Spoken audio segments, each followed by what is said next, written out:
Buenas, pessoal. Espero que estejam bem. Bom dia, boa tarde, boa noite, estudantes da disciplina de Estado, Nação e Sistemas Internacionais do curso de Relações Internacionais de graduação da Universidade Federal de Santa Maria.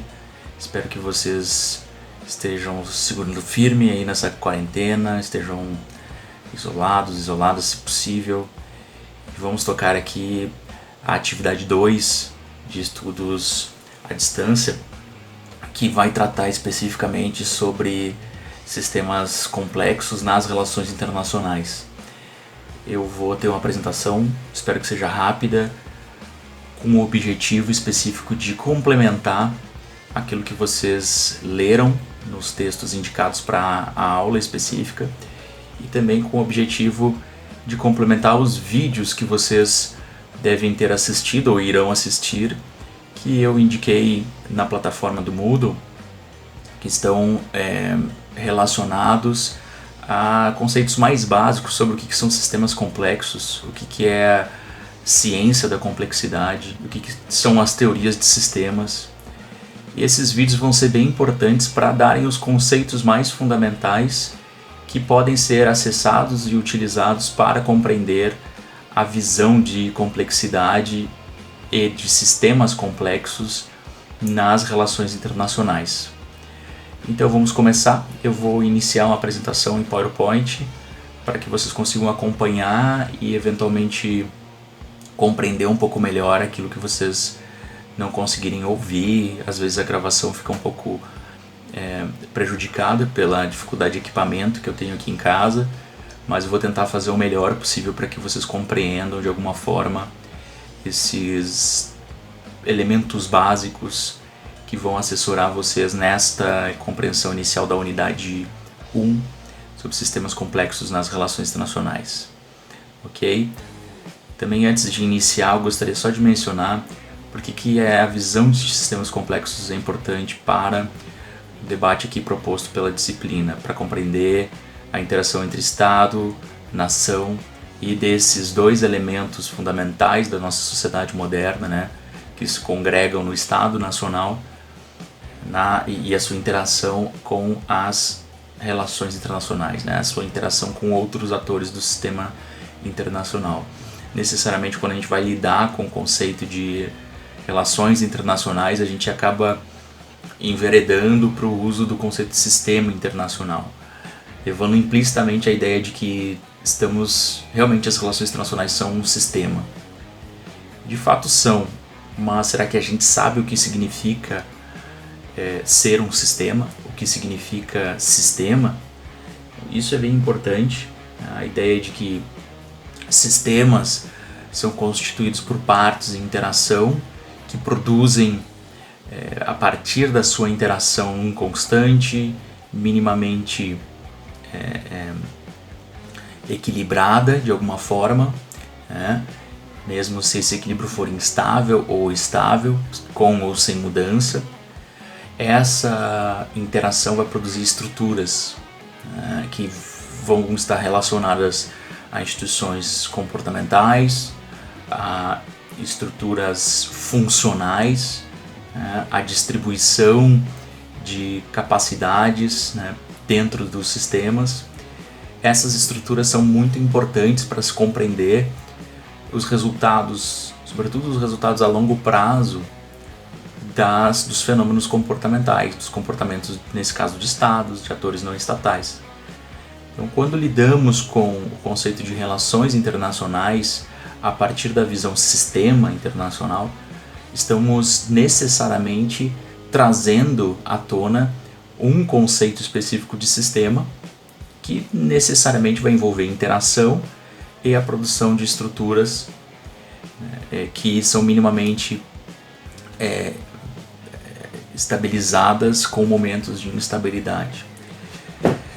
Nessa visão específica de sistemas, nós temos variações também, né? E é por isso que eu trago esta aula para que a gente compreenda como que uma visão específica de sistema vai influenciar a nossa compreensão sobre o que é o sistema internacional e sobre qual é a capacidade de estados e nações influenciarem esse sistema, serem constitutivos desse sistema e serem influenciados por ele. Então, todas as teorias de relações internacionais que adotam uma visão das relações internacionais a partir do conceito de sistema têm necessariamente uma definição do que é um sistema, e essa definição vai nos levar a um conceito que vai dar mais ou menos atribuição de agência e de capacidade de ação e estruturação por parte de estados e nações dentro dessas relações.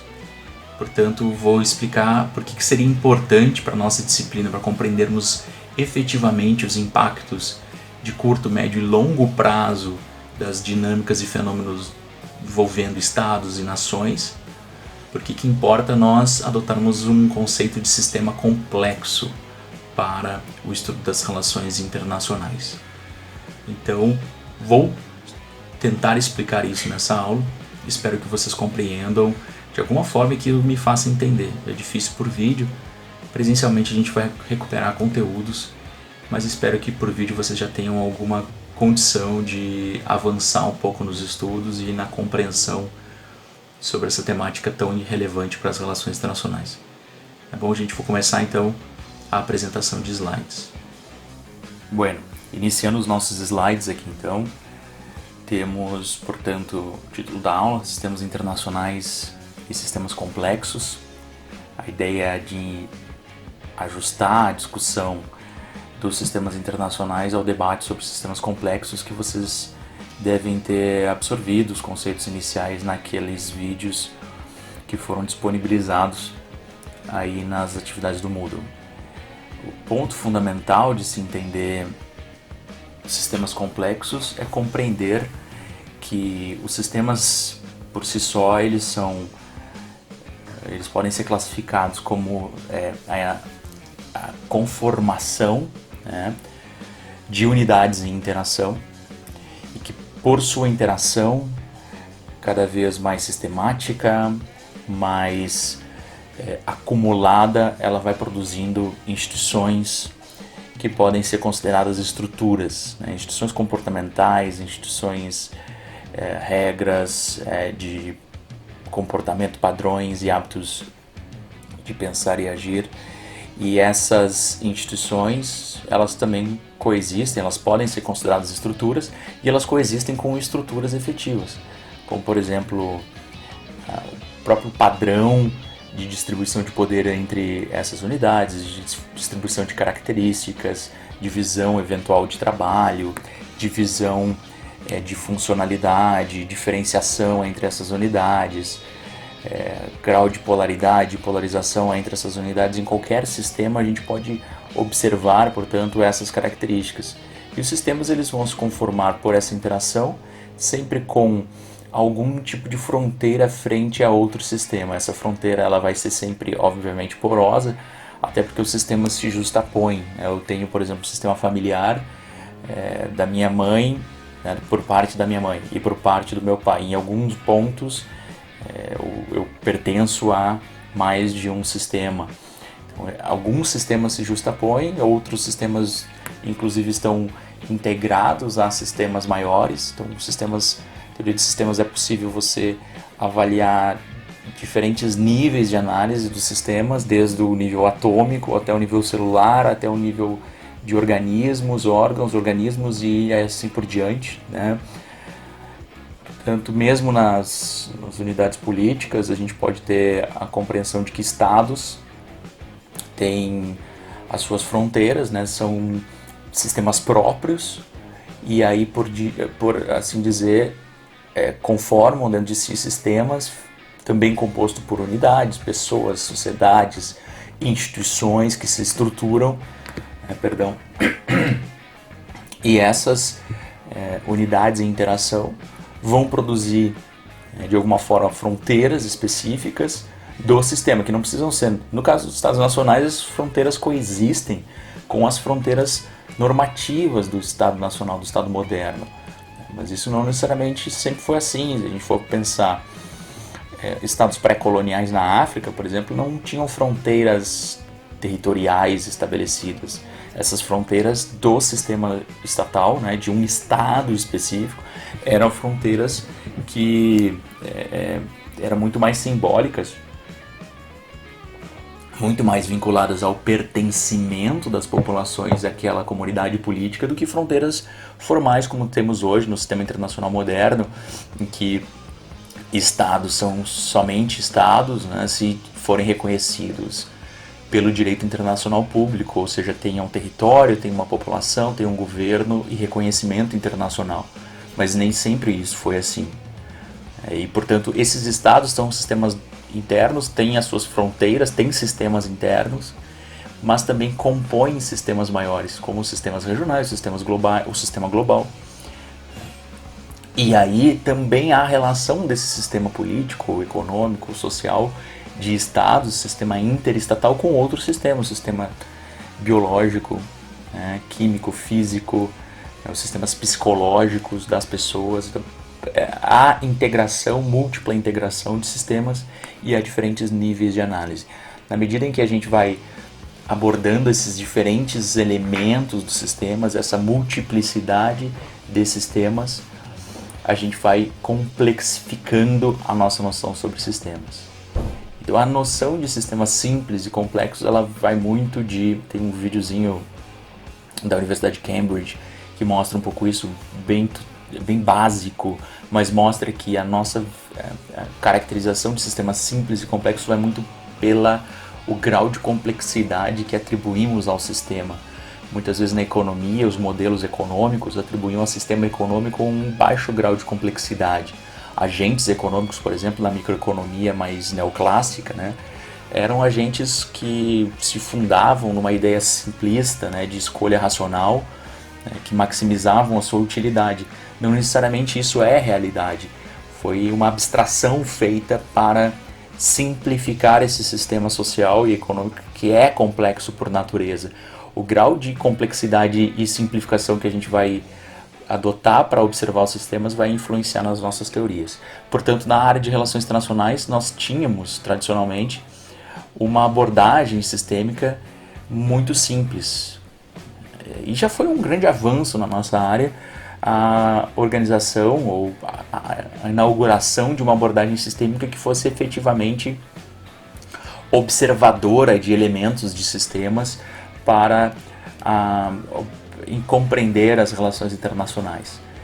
Essa abordagem ela foi trazida primeiramente ou de forma mais avançada pelo autor estadunidense Kenneth Waltz, politólogo estadunidense, que absorveu noções de sistemas econômicos principalmente e de sistemas que estavam sendo propagados naquele momento, né, da cibernética, na ciência da linguagem, na linguística e nas teorias de informação e comunicações, né, teorias da comunicação que já adotavam uma noção de sistema, mas muito vinculada à noção cibernética de sistema, em que há uma circulação quase mecânica de informação e essa informação vai ser simplesmente positivo, ou seja, um feedback positivo ou feedback negativo em relação às regras que já existem. Essas regras podem mudar, mas há pouco espaço para incerteza. E quando a incerteza, basicamente você não consegue explicar muito do sistema. Você consegue explicar é o sistema em equilíbrio estável. É muito difícil nesses sistemas cibernéticos compreender instabilidade no sistema. A gente vê, por exemplo, o Windows. Há poucos segundos atrás o meu Windows deu um pau aqui, tive que reiniciar, já tinha gravado metade dessa aula, tive que regravar porque o Windows reiniciou por algum bug no sistema. Os sistemas cada vez mais estão se complexificando e adotando inteligência artificial para aprender com seus próprios erros. E também o Windows pede recorrentemente que a gente mande notificações para a base de dados para que compreendam-se os sistemas e novas regras da linguagem sistêmica sejam entendidas para evitar instabilidades. Na realidade é um processamento simples de problemas complexos. Às vezes você não tem noção da onde que vem esse problema, se vem da energia elétrica, se vem de algum tipo de programação que foi instalada por diferentes softwares aqui do computador, etc. E o Windows não está preparado para lidar com instabilidades, para ter equilíbrio na instabilidade. Ele precisa de estabilidade no sistema para que qualquer coisa que a gente faça aqui seja salva, por exemplo. Então, ele tem regras de salvamento automático. Se eu não fizer esse salvamento automático ou manual, eu vou perder o meu trabalho. Então, o sistema não está adaptado para perceber, estou fazendo um negócio relevante aqui. Não vamos deixar o cara perder o seu trabalho, porque isso é muito mais importante do que eu fazer uma reinicialização do sistema. Quais são os graus de prioridade e de interpretação que o sistema tem, muito importante. Tá, voltando aqui, já estamos 10 minutos quase, e eu ainda estou nessa discussão de sistemas. O que o Waltz trouxe? Essa noção mais simples de sistemas, para que a gente compreendesse as relações internacionais para além da esfera internacional.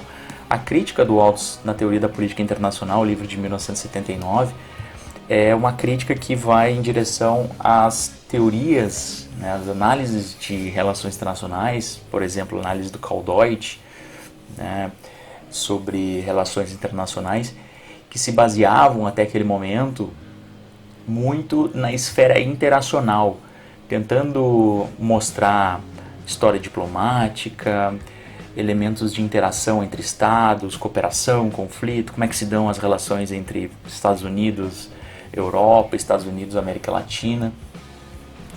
E muito tentando explicar essas interações por elementos reducionistas, segundo Waltz, que são elementos internos das unidades, ou seja, diferentes regimes, diferentes lideranças, diferenças em identidades eventuais que existem, né, cultura política entre estados, vai produzir mais ou menos cooperação ou conflito, resultados, né, interacionais do sistema.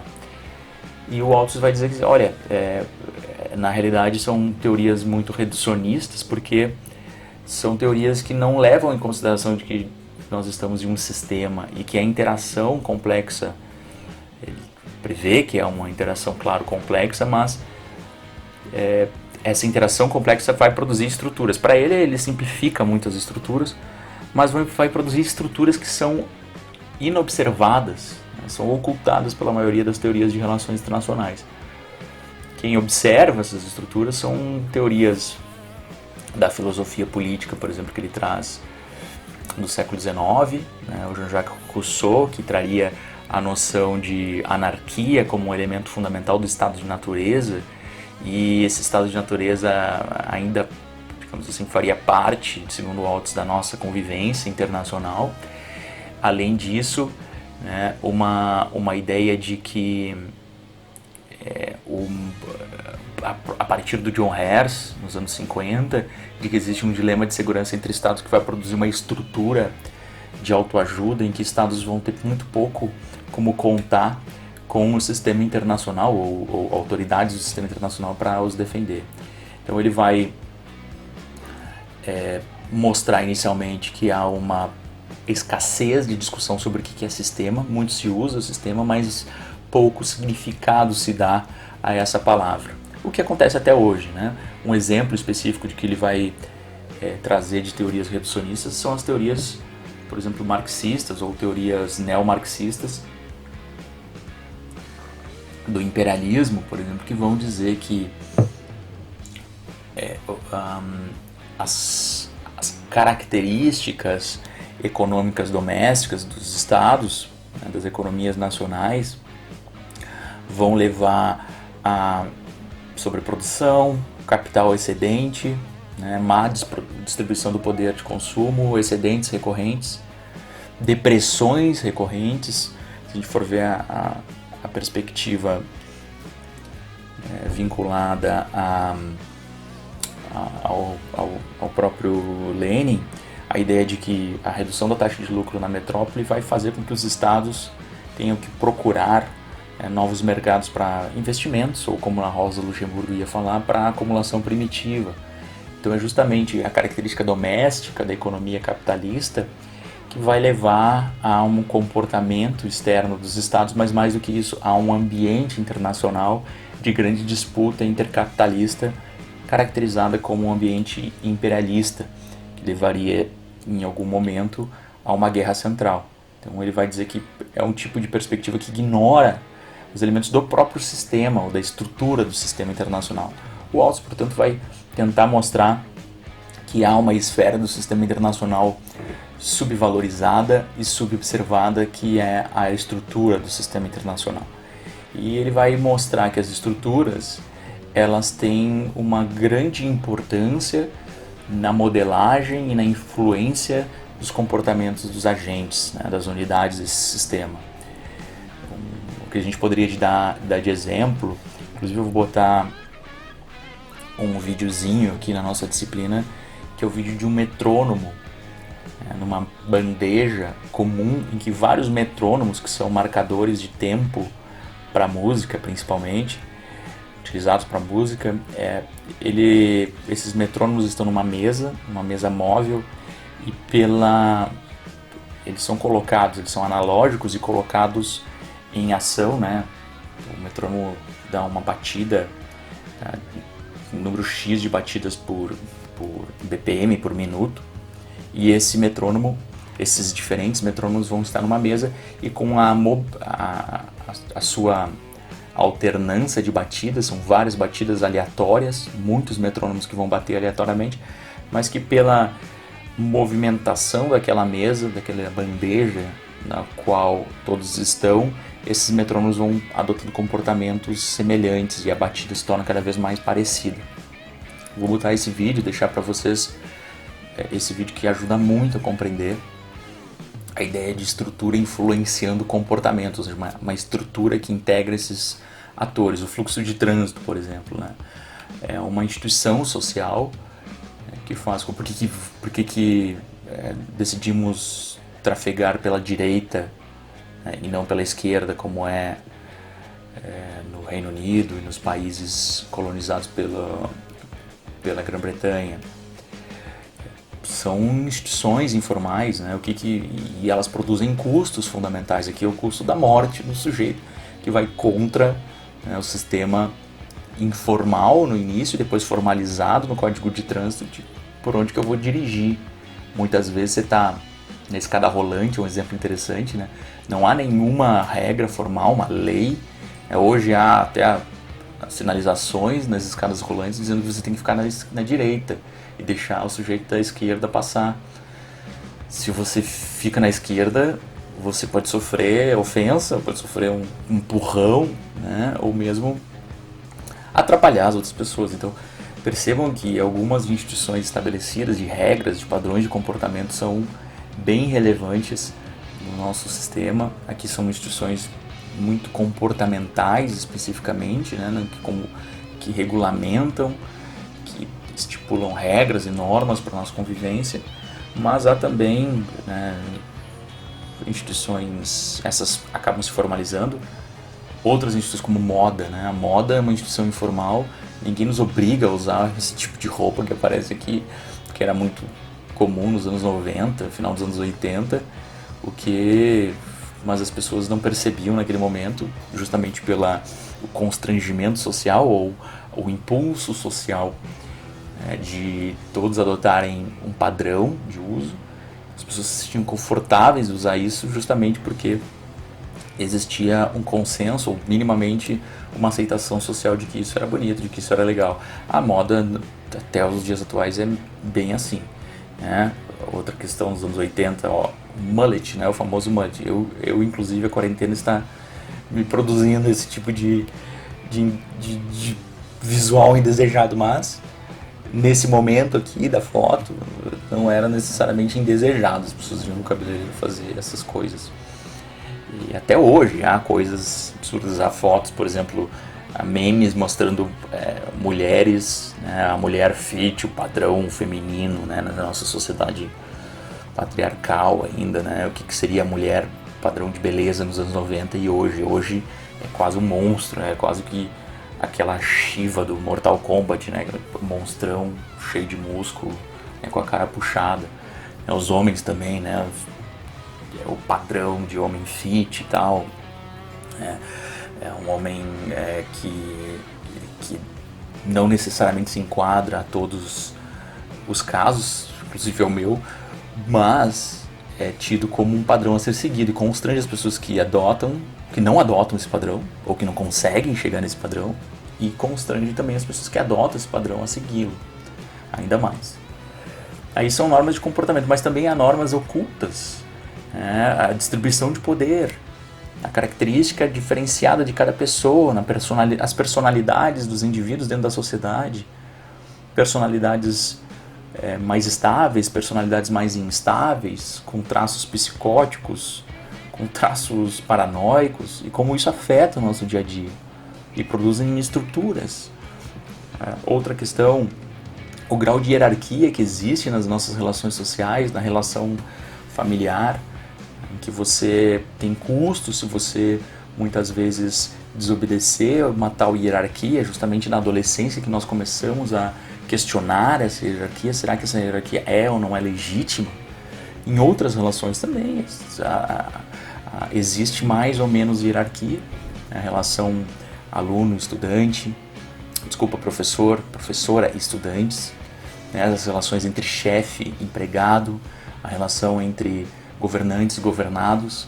Já no sistema internacional a gente tem uma relação muito menos hierárquica, muito mais anárquica, e é isso que esses autores vão começar a levar em consideração, sobretudo o Waltz e aqueles que seguiram o realismo estrutural, e principalmente não só esses, mas aqueles que abrem um caminho para estruturas mais estruturalistas, teorias mais estruturais de relações internacionais, inclusive os neorracionalistas e as subcorrentes do neorrealismo.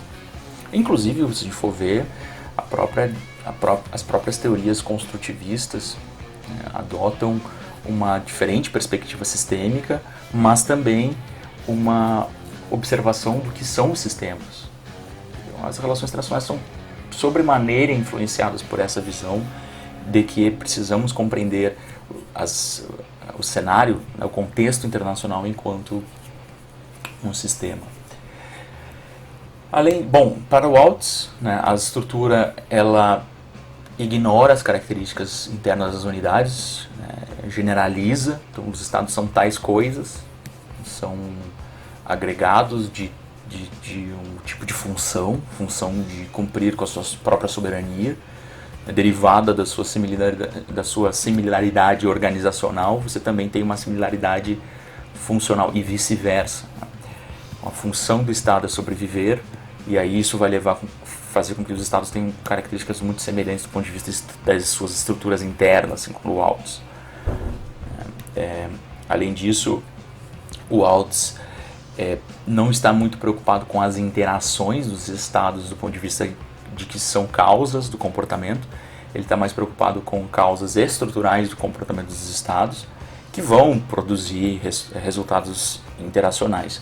Mas as interações elas são mais resultados para o Waltz, variáveis dependentes do que variáveis independentes. E claro que a estrutura define-se também pela disposição das suas partes, como é que essas partes estão interrelacionadas. Então, é uma discussão muito importante, como a gente diz, o poder estatal é estrutura das relações internacionais. Não. O poder estatal, o poder nacional, ele não é por si só estrutura, ele é uma característica das unidades. Ele só se torna estrutura quando ele é colocado dentro do sistema e da interação entre diferentes estados. Quando existe relacionalmente a observação da disposição de poder nacional entre estados. Então, o estado sozinho, se você analisar o poder estatal, é uma característica das unidades, não do sistema. Para o Waltz, então, você tem, dada a autoajuda, a ideia de que estados não conseguem fazer valer o seu princípio fundamental, que é a soberania, a sobrevivência no sistema internacional de forma cooperativa, ou seja, o último recurso dos estados sempre serão eles mesmos. Você tem uma ideia de que o princípio ordenador do do sistema internacional, da estrutura do sistema internacional, é claramente a anarquia, dentro de uma dualidade, um contínuo entre hierarquia e anarquia. Então você tem quase que um tipo ideal de visão de sistema internacional, é que não existe uma autoridade superior aos estados soberanos, os estados modernos, que façam-os cumprir regras e mandamentos.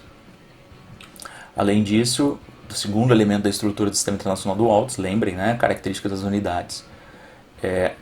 Quando você tem sistemas anárquicos, aí ele já está dando, na realidade, ele está dando uma definição da estrutura, mas já aplicando a sua teoria, dizendo que necessariamente a característica das unidades será derivada do princípio ordenador. Então, a anarquia vai levar uma ideia de funções semelhantes, os estados vão procurar sobrevivência de forma homogênea, e aí isso vai produzir uma semelhança organizacional dos estados. Correto? A hierarquia é o contrário. Se tem regras e mandamentos ordenados por um ator superior, por uma instituição, por uma estrutura superior, e isso vai produzir subordinação. E essa subordinação necessariamente vai dividir atribuições e características entre diferentes atores.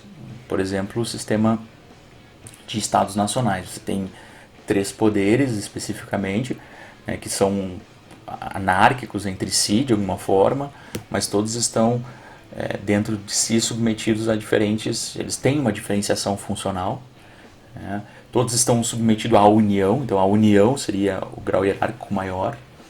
Cada um desses poderes tem uma diferenciação funcional, e dentro desses poderes você tem instituições, estruturas burocráticas também com diferenças funcionais, o Ministério X, o Ministério Y, o Ministério Z. Diferenças funcionais de unidades e instituições que vão levar necessariamente a reafirmação da hierarquia.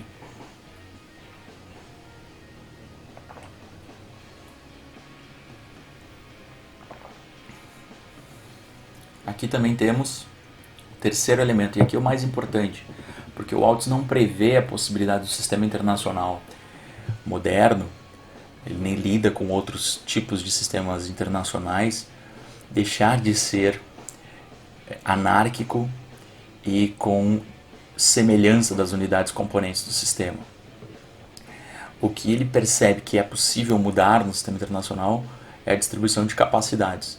Estados relacional de capacidades, né? Ou seja, distribuição entre estados dos recursos que vão fazer com que estados sejam mais relevantes para afetar o sistema e ser menos afetado pelas estruturas do sistema, ou seja, determinar, né, os impactos que vão ocorrer, né, nas interações sistêmicas. E esses recursos são vários, aqui tem uma lista deles, que é justamente a lista que o próprio Waltz coloca: território, população, recursos naturais, riqueza, força militar, estabilidade política, competência, que envolve inovação, tá? E isso vai produzir, claro, né, quanto mais capaz um Estado, mais impacto vai ter no sistema. Mas isso no curto prazo, mas no médio e longo prazo, ele vai dizer que é justamente o tipo de distribuição de poder do sistema que vai levar mais ou menos incentivos de estados a entrarem na postura de autoajuda ou de fortalecimento, e isso vai produzir momentos de maior ou menor conflito, certo? No sistema, conflito ou cooperação. Ele leva, obviamente, em consideração o pressuposto do realismo, básico do realismo, de que o conflito nunca é superável, sempre há espaço permanente para o conflito violento dentro de qualquer relação humana e social. Mas o que importa nesse momento aqui é que há momentos de estabilidade no sistema, o equilíbrio estável no sistema, e esse equilíbrio geralmente é estável no sistema justamente pela balança de poder. A balança de poder é quando estados percebem eventuais rivais com poder assimétrico em relação ao seu próprio poder e vão, obviamente, tentar se capacitar. É o que o dilema de segurança coloca. Vão tentar se capacitar, e esse, para o Waltz, aí se envereda até, inclusive, para o neorrealismo defensivo. Para o Waltz, é justamente esse balanço de poder, essa balança de poder entre estados que tentam se fortalecer frente a eventuais rivais, né, que estão com poder semelhante ou que eventualmente variaram o seu poder nos anos observados, e os estados vão responder a essa variação de poder, ou responder a um poder mais forte, ou responder à ascensão de um poder mais fraco, sempre tentando se fortalecer interna e externamente, internamente com as suas próprias capacidades, externamente com alianças. E aí há duas possibilidades, né? Você ou se aliar ao estado mais forte, ou balancear o estado mais forte. O Waltz vai dizer que o padrão das relações internacionais é os estados buscarem autoajuda, e aí assim por diante o padrão vai ser o balanceamento de poder. Depois o Mearsheimer vai ressaltar que isso é o comportamento sobretudo das grandes potências. As potências menores vão ter o comportamento geralmente de bandwagoning, né, que é o comportamento de você tem muita discrepância de poder, você não tem muito o que fazer e alia-se com o mais forte, quase que derivado de uma certa hierarquia do sistema internacional. Mas das potências que importam para os autores realistas, que são as que têm mais poder, o comportamento recorrente é sempre um comportamento de balanço de poder. Ou seja, percebam que uma visão sistêmica simples de que não temos variabilidade, não temos variação, é sempre anarquia, é sempre semelhança, vai gerar uma explicação da política internacional e das relações internacionais também simples, de que o balanço de poder vai estar sempre presente, vai ser uma lógica permanente nas relações internacionais. E aí uma ideia de que a estabilidade, o equilíbrio é sempre estável. Quando há desequilíbrio ou instabilidade, melhor, reformulando, quando há instabilidade é sinal de desequilíbrio e não equilíbrio do sistema, porque não é esperado no sistema, é uma anomalia. Ou o que os autores tentam responder, por exemplo, o Waltz, quando é questionado sobre o fim da Guerra Fria, que seria um sistema de equilíbrio estável, porque, afinal de contas, não foi previsto o fim, é porque é um momento passageiro, mas na larga escala, né, em uma perspectiva macro-histórica, haveria sim uma tendência de que esse sistema se repita ao longo do tempo ou seja recorrente. Então, sempre uma explicação que volta à própria teoria. Bom, o que as abordagens sistêmicas pós-Waltz vão dizer? Eles vão criticar o Waltz, dizendo que o Waltz traz uma teoria sistêmica simples, simplista, e vão utilizar elementos da visão teórica de sistemas complexos, que vocês já observaram naqueles vídeos que foram passados a vocês, como um ferramental teórico para criticar justamente o Kenneth Waltz.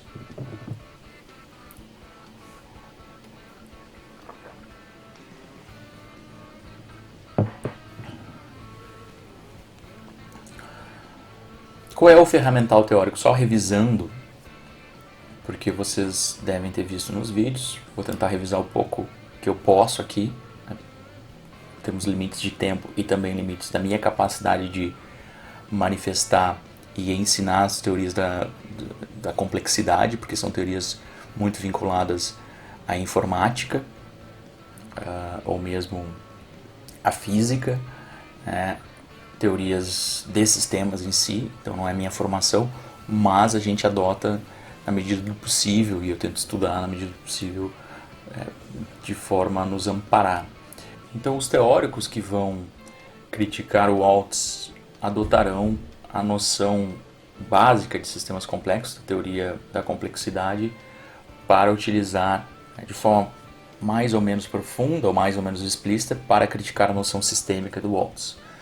O que são os sistemas complexos, como vocês já observaram nos vídeos que foram passados para vocês? São sistemas com abertura ontológica e fechamento operacional. Eles são abertos ao ambiente, eles são afetados pelo ambiente. Não pode se dizer que o sistema da política internacional não é afetado pela economia internacional, pela sociedade internacional. Então há sempre uma interação entre diferentes sistemas. A família é afetada pelo sistema social, pelo sistema comunitário. Como não? Então os sistemas sim, eles são coexistentes, coabitam diferentes ambientes complexos e contextos complexos. Há um fechamento operacional porque esses sistemas são capazes também de dar respostas próprias a problemas internos, né? E eles são claramente conhecidos ou vistos em sistemas vivos, por exemplo, A ideia é de que um sistema vivo ele não tem uma predisposição para ordem ou desordem. O sistema vivo ele pode produzir, um ser vivo, o nosso corpo humano, ele pode produzir ao mesmo tempo anticorpos que vão nos defender, mas também células mutantes que vão produzir doenças em nós mesmos, né, como o próprio câncer. Então, esses sistemas eles não têm necessariamente uma determinação de que sempre vão se ordenar frente ao ambiente, que você poderia predizer certos comportamentos do organismo. Sempre vai haver incerteza nesses sistemas. Mas também vai haver certa fonte de ordem interna em que os sistemas conseguem se ressignificar. Até porque geralmente esses sistemas têm autoconsciência. Eles têm consciência da sua capacidade de se gerar e de se reproduzir, mesmo se essa consciência for ainda oculta. Esses sistemas têm condição, né, de produzir autonomia, de produzir autopoiese, que seria justamente sistemáticas, processos que vão complexificar esse sistema e garantir a sua continuidade. O que vai em oposição àquela segunda lei da termodinâmica que nós vimos, né, nos estudos do colégio, tal, que os sistemas mecânicos, os sistemas simples, como, sei lá, uma máquina de escrever, um aparelho de som, uma caixinha de som, a minha caixinha, essa JBL alternativa, ela dá problema toda hora. Por quê? Porque os sistemas têm algumas diferenças importantes, né? Os sistemas mecânicos, os sistemas físicos simples, quando eles estão ligados, eles estão sempre num processo de deterioração das suas partes. E essa deterioração não há nenhum elemento interno, sobretudo do ponto de vista do hardware, que consiga recuperar essas partes internas. Já os sistemas de software já conseguem ir recuperando, fazendo observações internas, defragmentação, por exemplo, de disco, escaneamento de disco, mas eles não conseguem se auto-atualizar, autoproduzir atualizações se não for um agente externo ao sistema, chegar lá e introduzir um update, chegar lá e levar para manutenção a minha caixinha de som da JBL paralela. E aí, então, esses sistemas eles tendem a sua deterioração no médio e longo prazo. Então a gente vai ter que sempre trocar nossa geladeira, vai ter que sempre trocar nossa máquina de lavar, os nossos equipamentos domésticos, porque são sistemas simples. Mas o corpo humano, ele tende sim, em primeiro lugar, ele não precisa estar ligado para funcionar. Então a gente não precisa estar acordado necessariamente para funcionar, ele não precisa estar em modo on para efetivamente funcionar. Ninguém vai lá e liga o sistema, sei lá, um lago, o ecossistema de um lago. O sistema do corpo humano ele vai brotando, né, de um processo natural. E isso é fantástico. O sistema social também. É difícil você dizer quando que começou o Brasil. Depende da análise, né? O Brasil pode ter começado na ideia, né, das grandes navegações em Portugal, na aliança entre Portugal e Gênova, os ibéricos e genoveses, ou pode ter começado, sei lá, com a queda do Império Romano, em qualquer interpretação. Então não tem um início, um fim desses sistemas pré-estabelecido. Eles são mutáveis, né? Eles têm uma origem e um destino sempre como parte da nossa própria interpretação. A própria ideia de Big Bang é uma abstração, né, sobre a origem do universo. E é a origem de um período específico do universo, né? Não dele em si. E aí está a nossa ideia de continuidade do sistema e a sua complexificação ao longo do sistema. O sistema do corpo humano, ele não acaba, né? Você não tem, assim, o corpo humano, por mais que nós morramos, nós venhamos a falecer, esse nosso sistema ele não para de existir, ele vai se transformar em outra coisa, em outro sistema. Então isso é bem interessante e os nossos sistemas têm condições de se complexificar. Nós temos capacidade de aprender, nós temos capacidade de nos produzir autodefesas. Inclusive o nosso próprio sistema tem condições de pesquisar processos que vão ser utilizados para que a gente consiga melhorar, incrementar a nossa imunidade, etc. Então isso é muito interessante. Sistemas complexos fazem parte do mundo real, né? Sobretudo o mundo que não foi criado pelos seres humanos. E essa discussão vem toda da biologia e da química não linear, da termodinâmica não linear, e que vai mostrar que existem forças de mudança e do incerto, né, do instável, que produzem equilíbrio também. Nosso corpo, né, humano, ele tem várias instabilidades mentais, instabilidades de saúde, instabilidades físicas, mas ele está em equilíbrio de alguma forma, né, ele ainda vive. E vive e cada vez mais quando não há ataques externos de vírus, de outras doenças. Então, isso é muito interessante. Indo já para as relações internacionais, outro elemento que aqui eu já coloco uma citação do Alexander Wundt na crítica que ele faz em 1987, em um artigo, acho que é na International Organization, de crítica ao Kenneth Waltz e as teorias neoestruturalistas marxistas, especificamente do Immanuel Wallerstein, que ele está fazendo uma crítica dizendo que, na realidade, você tem um problema também nessas teorias sistêmicas simples, de que você pressupõe que só uma coisa vai produzir a outra, só agentes vão produzir estruturas ou só estruturas vão determinar agentes. Mas, na realidade, sistemas complexos há uma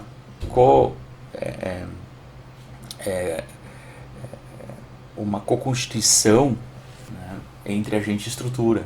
Então você não tem como saber você não sabe o que veio antes, o ovo ou a galinha, você não tem como saber se o agente vem antes da estrutura na conformação do sistema. Ou seja, há vários elementos de co-conformação, de co-constituição, por exemplo, que você só consegue saber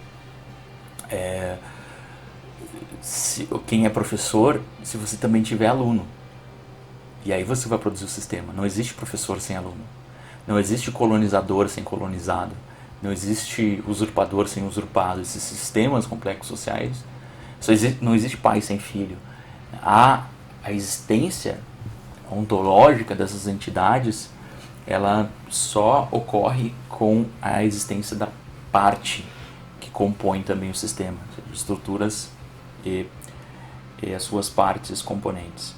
Então, justamente o neorrealismo, segundo Wundt, ele é individualista, porque toda a noção de estrutura do sistema internacional está fundada na ideia de que estados buscam desesperadamente a sobrevivência e que estados não têm outra entidade mais forte que eles. Então, ele está sempre focado nessa visão simplista sobre o Estado. Então, é individualista do ponto de vista da origem estrutural e é simplista do ponto de vista do que é o Estado, porque não há variabilidade do Estado, não há variação histórica do que esses estados são, estados coloniais, estados pós-coloniais, estados com estruturas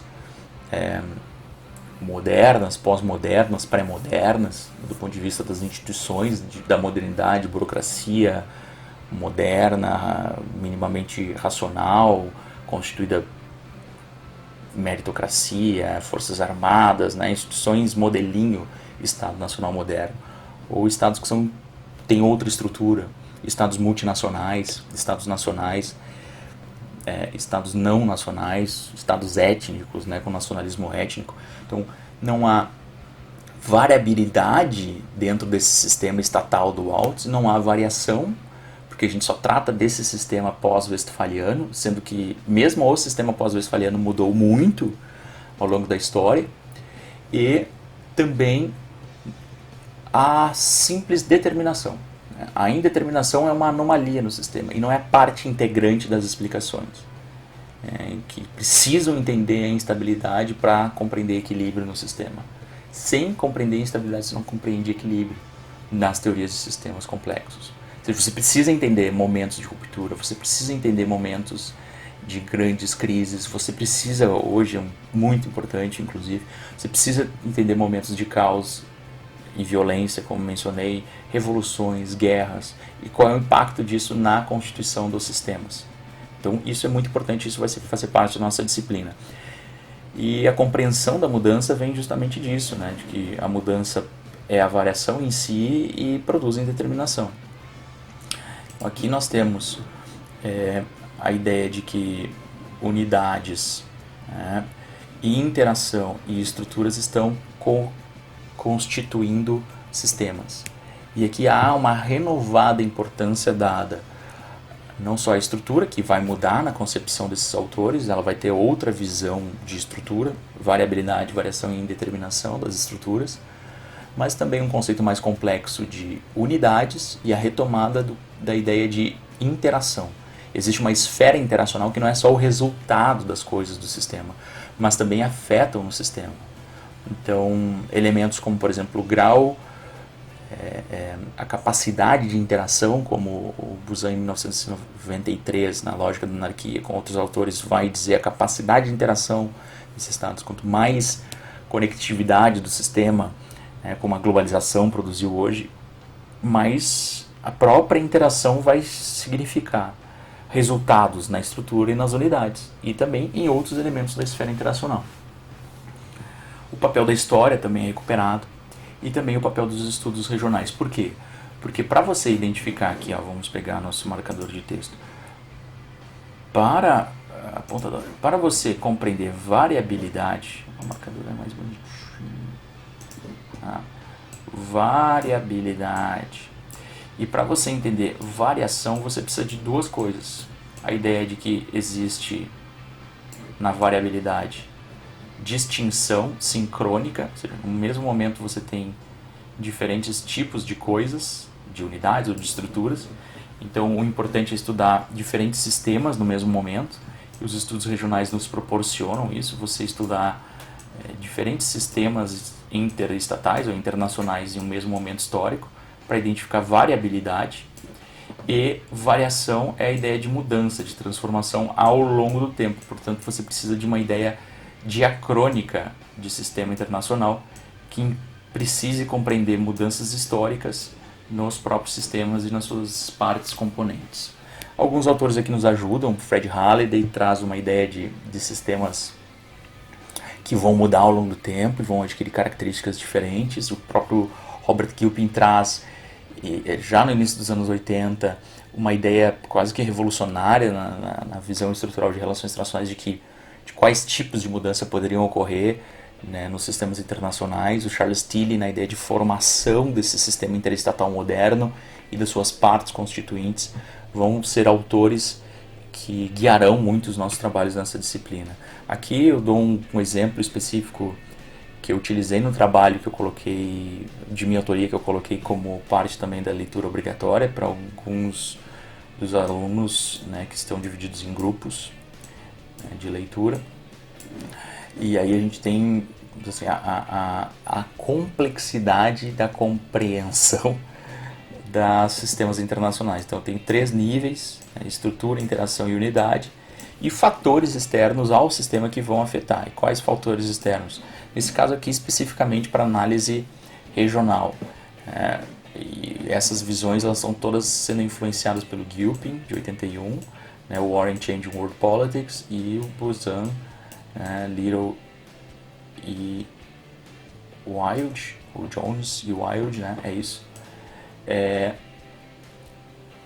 que vão, em 1993, também complexificar essa noção de estrutura. O Altziana vão adotar a noção de estrutura profunda, que é o fundamento estrutural, o princípio ordenador, né, e a estrutura distributiva, é o princípio ordenador, ordem, organização e a natureza das unidades, e a estrutura distributiva, que é a polaridade dos estados, a distribuição de poder, né? Distribuição de poder entre as unidades.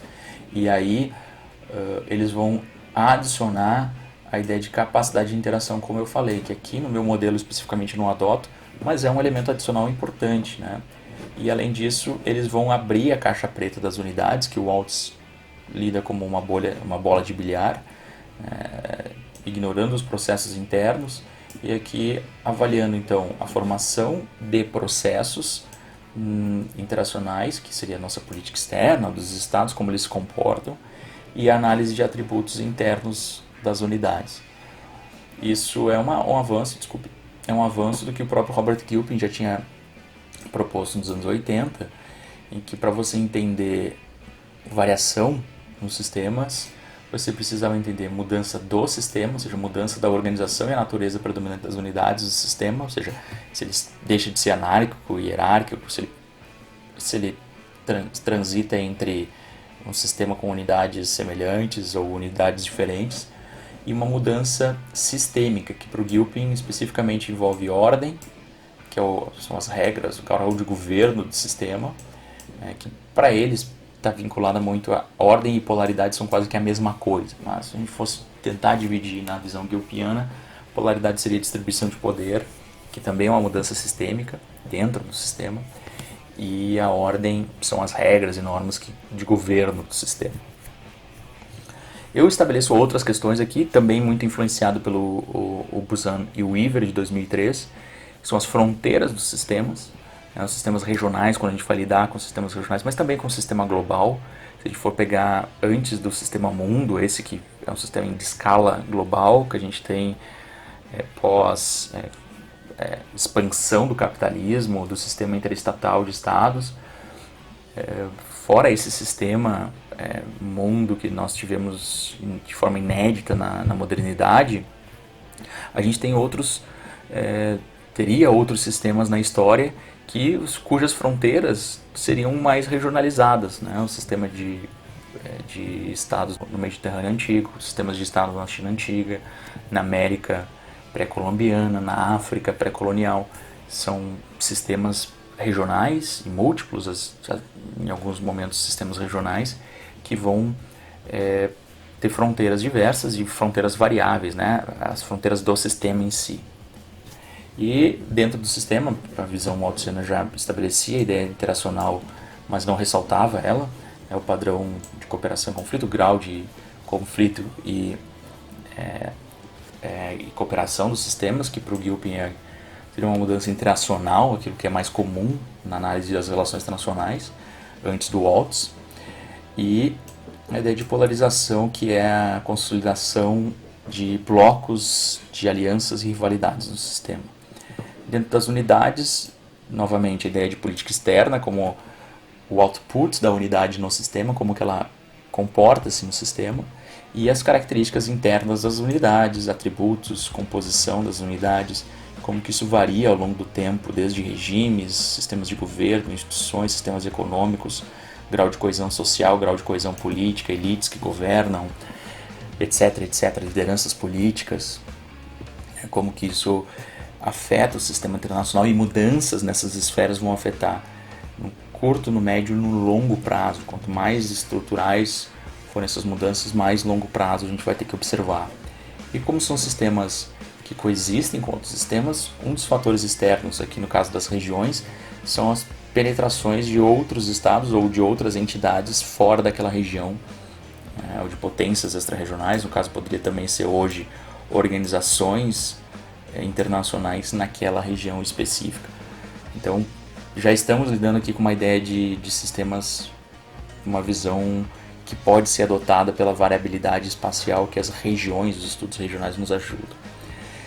O fundamento estrutural, então, só para aprofundar essa noção de 1993, a ideia é de que o fundamento estrutural, que envolve diferenciação e organização do sistema, diferenciação das unidades e organização do sistema, não é só aquilo que o Waltz falou, que é exclusivamente unidades similares e anarquia, mas também há possibilidades de mudança aqui nessa configuração. Você pode ter a combinação de sistemas hierárquicos com unidades similares, no caso, por exemplo, de um governo mundial, eventualmente você tem predominância de unidades semelhantes no sistema e um governo acima de todos, poderia ser.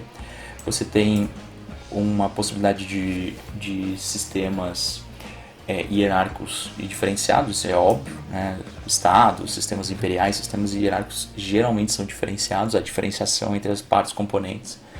E aqui você tem condições, inclusive, de existir, segundo esses autores, anarquia e diferenciação entre unidades, como, por exemplo, uma Europa medieval ou estados coloniais, em que você não tinha necessariamente um sistema hierárquico, nas relações internacionais não haveria uma entidade maior, superior a todas as outras, mas havia diferenciação entre as entidades pertencentes. O próprio sistema de formação medieval da Europa, né, você tem diferentes tipos de unidades, condados, reinos, diferentes formas de organizações políticas restantes de impérios, né, de pequenos impérios. Na própria África você tinha nações, você tinha estados específicos, tribos, e aí essas diferentes composições num ambiente anárquico. Isso é possível de acontecer, inclusive na época dos estados coloniais você tinha diversos estados coloniais em um ambiente teoricamente anárquico, ou mais ou menos anárquico. E a gente poderia também dizer que esse sistema aqui não é só o 1, o 2, ou 3, ou 4, pode ser o 1,5, né, ou 3,5. Então existe um contínuo, que seria uma linha que vai do mais para o menos. Então, não é só, não é totalmente anárquico ou totalmente hierárquico, ou totalmente diferenciado ou totalmente indiferenciado. Você tem variações nesse ponto, a gente poderia botar aqui um X, um Y e como quadrantes e posicionar diferentes sistemas aqui nesse espectro de quadrantes, né? E o segundo nível também, eles vão dizer que não é um nível estático, de que você também tem a possibilidade, né, de ter diferenças funcionais. Então, no primeiro nível você tem condições de ter essas diferenças organizacionais, mas esse nível de diferenças funcionais há também algumas diferenças funcionais mais amplas e fluidas. Por exemplo, a ideia de a soberania estatal hoje no sistema internacional ser muito mais jurídica do que empírica para alguns estados. Então haveria uma diferenciação da soberania entre diferentes estados do sistema internacional ainda nos dias atuais. Então, há uma possibilidade mais clara também, do ponto de vista da diferenciação entre unidades, de haver modelos híbridos, né, heterogêneos. Isso mostra o caminho das teorias da complexidade dentro das relações internacionais.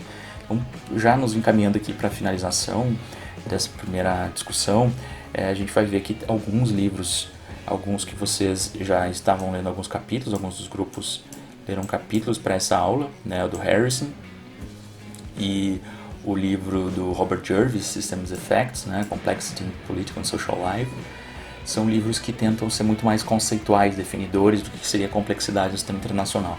Já esse livro do Barry Buzan e do Richard Little, acho que é de 2010, se não me engano, se não estou enganado, é um livro muito interessante sobre mudanças, né, diferentes sistemas na história do sistema internacional e suas características ao longo da história. Então, focando muito naquele espaço da variação. Esse livro vai para esse caminho, então, a variação desses sistemas ao longo da história, enquanto que o Regional Powers vai na variabilidade. E isso é muito interessante. O que falta, né, e talvez esses outros autores, o Harrison e o Robert Jervis, tentam a mostrar um pouco mais, é a noção da indeterminação. Há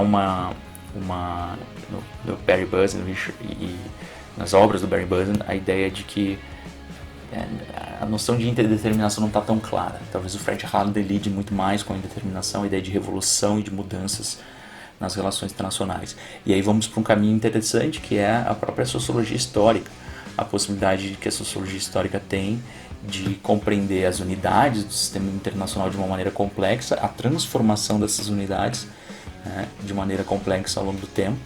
Então, teríamos aqui, né, um tempo,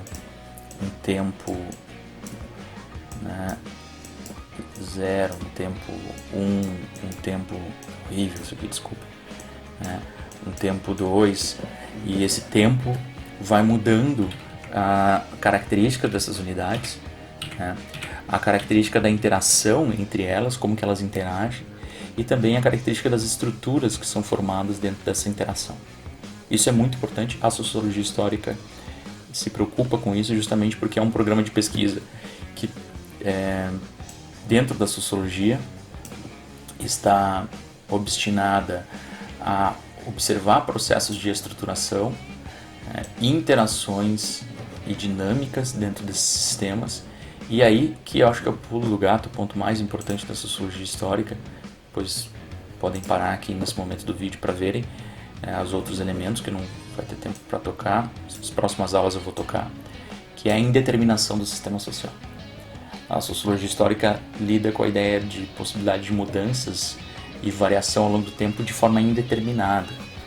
O caos, processos violentos, por exemplo, fazendo parte das estruturas de poder e das variações de estruturas de poder ao longo do tempo, dentro sempre de uma perspectiva relacional e internacional, porque é impossível compreender processos históricos se a gente não lidar com comparações entre unidades desse sistema, que são geralmente unidades mais de macro escala, como os estados nacionais ou as sociedades, sem comparar. Então, necessariamente vamos ter que lidar com a interação e as estruturas do sistema internacional, o que abre espaço para essa corrente teórica que vem crescendo nesses últimos anos, que é a sociologia histórica internacional. Outra possibilidade, como já disse, é a visão das regiões, aplicarmos essa noção de complexidade para as regiões, o estudo das regiões, das relações internacionais, lidando com as regiões como sistemas ou subsistemas de um sistema internacional maior. E isso é possível com novas teorias do novo regionalismo, uma visão muito mais multidimensional das regiões. As regiões não são só espaços geográficos, elas têm lógicas de sistemática política, econômica e social de interação. E aí a minha aplicação específica desse sistema que eu fiz em 2015 na minha tese de doutorado, mas também foi publicada em livro em 2017, é a aplicação nas regiões, que é aquilo que eu tinha mostrado da variabilidade do fundamento estrutural, a variabilidade da polaridade, então você tem mudanças ao longo do tempo, a variabilidade da ordem regional, valores, regras, normas políticas que variam ao longo do tempo. Alguns autores aqui, como o Derek Fraser, eles têm uma definição específica sobre o que é a ordem. Eu tenho uma outra específica, que são padrões institucionais, formais e informais, no âmbito político, econômico, social e de segurança, que vão orientar e constranger as ações do sistema, dos estados, das unidades dos sistemas. As fronteiras, a ideia de que, como é que eu lido com fronteiras regionais? Vão ser fronteiras institucionais, as organizações formais que estão ali, as relações interestatais, o grau de cooperação, conflito e interação dos estados, as regiões geográficas, ou seja, tem que ter uma continuidade geográfica e uma fronteira geográfica nessas regiões. Então, a própria ideia de traçar regiões para o estudo já nos leva a uma complexidade na ideia de sistemas. Outra questão, polarização e como que se dá o padrão de comportamento, o grau de centralidade, e a conectividade desses estados nos sistemas. Isso pode ser usado também para os sistemas globais, não só para os sistemas internacionais regionais. Isso pode ser feito inclusive com metodologias novas, como foi visto nos vídeos mais básicos sobre teorias da complexidade, metodologias de análise de redes, por exemplo, como que tentar traçar essas conectividades, essas ações, comportamento de estados frente a outros em diversas áreas, econômica, comercial, política, ideológica, para ver se há ou não há clusters de interação, se há ou não há centralidade, betweenness entre um ou outro estado. Então isso é bem interessante de avaliar o padrão de cooperação e conflito, qual é o grau de cooperação e conflito que estados têm dentro de um sistema. Aqui, por exemplo, o uso de event data para tentar entender o grau de cooperação e conflito frente a relações bilaterais, mas pode ser relações sistêmicas, como eu adoto na minha tese no livro de 2017, e também uma observação dos elementos das unidades do sistema, ou seja, abrindo a caixa preta das unidades do sistema para entender tanto como elas se comportam, ou elas se comportam, como se dá o processo de produção de uma política externa em diferentes áreas, em diferentes setores, e qual é a complexidade desse processo de produção de política externa, e como que os estados vão se posicionar frente a um sistema específico, uma ordem do sistema, ou a polaridade do sistema, e se isso vai causar mais ou menos conflito. E as características internas das unidades que vão além especificamente do processo de produção de política externa, das elites que produzem política externa, mas arranjos sociais, instituições mais estruturais nacionais que vão fazer com que haja um contexto, um ambiente constrangedor para essas unidades, e sempre em mudança, obviamente, que vão fazer com que essas unidades sejam de tipo XYZ dentro desse sistema e se comportem também de maneira, de N maneiras dentro do sistema. Então, que tipo de Estado como são essas elites, como foi formado esse Estado, por que tem Estados mais fortes ou mais fracos que outros, em que sentido, efetivamente, as capacidades estatais, os papéis que o Estado cumpre. Isso é bem interessante e é parte também dos estudos de complexidade mais aplicados. A ideia de penetração extra-regional também é muito importante, nesse caso dos estudos regionais ainda mais importante, porque muitas regiões são regiões periféricas e são muito afetadas pela influência e interferência de entidades de fora dessas regiões. É muito relevante, portanto, a gente entender qual é o grau de impacto das ações e da presença, não necessariamente só de ações, de estados externos ou de instituições extra-regionais que vão conformar constrangimentos e espaços de ação, apoio a um ou outro estado, interferência na polaridade, interferência na ordem, interferência na polarização. Isso é muito relevante também para ser avaliado nos estudos de sistemas complexos regionais. Alguns exemplos de aplicação, existe aqui coloco o Region and Powers, especificamente para o estudo de regiões, que vai lidar então com regiões enquanto um sistema próprio, dentro de um sistema primário. O sistema primário vai afetar, mas eles têm uma intensa interdependência que vai organizar um sistema de maneira particular, com diferentes estados interagindo ou outros atores, e que vai ter características e estruturas próprias, como eu já tinha mencionado.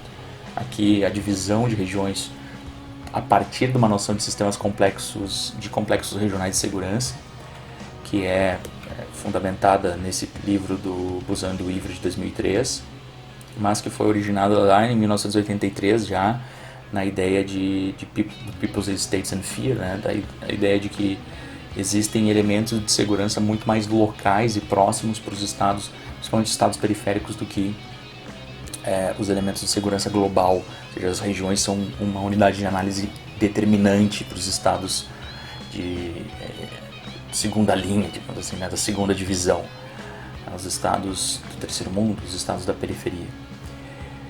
E também temos uma outra visão, aqui ainda a visão de complexos regionais de segurança, uma outra visão mais hierárquica sobre as regiões, interpretando as regiões também como sistemas complexos, mas muito determinadas, aí, uma interpretação teórica de que há determinação da hegemonia global em relação às regiões, e aí você vai ter regiões críticas que vão ser aliadas à potência hegemônica, regiões críticas importantes para a potência hegemônica que não vão ter aliados claros, ou nós regionais, proxies regionais, pivôs, e regiões que vão ser não críticas ou não importantes em tal momento histórico para a potência predominante, e aí vai haver certo desinteresse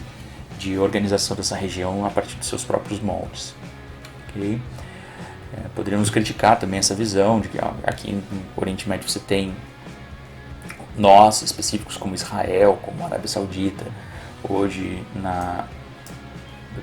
no sul da Ásia talvez tenha uma presença maior da potência hegemônica, mas é uma visão, um modelo que pode ser adaptado para aplicações diferentes, mas também tem um certo grau de complexidade, porque cada região vai ter seus próprios comportamentos e estruturas internas. E aqui, uma visão crítica de região que vai tá desorganizada frente à hegemonia e regiões organizadas, também lidada por Robert Kelly nesse artigo de 2007, de diversas interpretações do regionalismo. E aqui uma visão interessante que me parece importante, sobretudo para o nosso caso aqui, que lida com situações de regiões periféricas, de países periféricos, para tentar responder a questionamentos teóricos ou anomalias teóricas para as teorias de mainstream, que na realidade é a falta de uma teoria complexa para explicar o desenvolvimento e evolução, né, dos estados nacionais. E aí o regionalismo do terceiro mundo vai mostrar, então, de uma maneira muito mais complexa, aquela visão ali do complexo regional de segurança. Esses estados são uma bolinha quase que fechada, e no terceiro mundo, na visão do terceiro mundo, os estados, eles são bolas que dentro deles tem uma interação com a sociedade civil, com atores da sociedade, e essas elites estatais, inclusive, estão interagindo com outros estados, numa relação super complexa que produz um sistema complexo regional. Desculpa a bagunça aqui, mas eu acho que dá para entender de alguma forma. Ok, esses foram os elementos mais relevantes dessa aula. Eu tentei mostrar para vocês como as teorias de sistemas complexos ajudam as teorias de sistemas internacionais a adotarem uma visão de variabilidade, variação e indeterminação, nesse caso uma indeterminação quase que evolucionária, né? A ideia de que você não tem como observar o destino das relações internacionais ou predizer o destino das relações internacionais. Você tem como explicar como os processos de evolução vão ocorrer. Então, como que sistemas complexos ajudam as teorias de sistemas internacionais a observarem o sistema internacional de maneira de variabilidade, variação e complexidade. Eu também dei alguns exemplos próprios da teoria de relações internacionais, onde isso tem sido desenvolvido, uma discussão específica sobre elementos das estruturas, das interações e das unidades que poderiam ser avaliados de uma visão mais complexa, e um foco específico aqui sobre regiões, que é onde a gente pode aplicar de maneira mais tranquila e tem um caminho já prévio produzido essa visão de sistemas complexos em teoria de relações internacionais e nos estudos aplicados também. Ok, gente, muito obrigado pela atenção, espero ter contribuído de alguma forma no aprendizado de vocês dessa discussão sobre sistemas complexos aplicados a sistemas internacionais. Até a próxima, um grande abraço.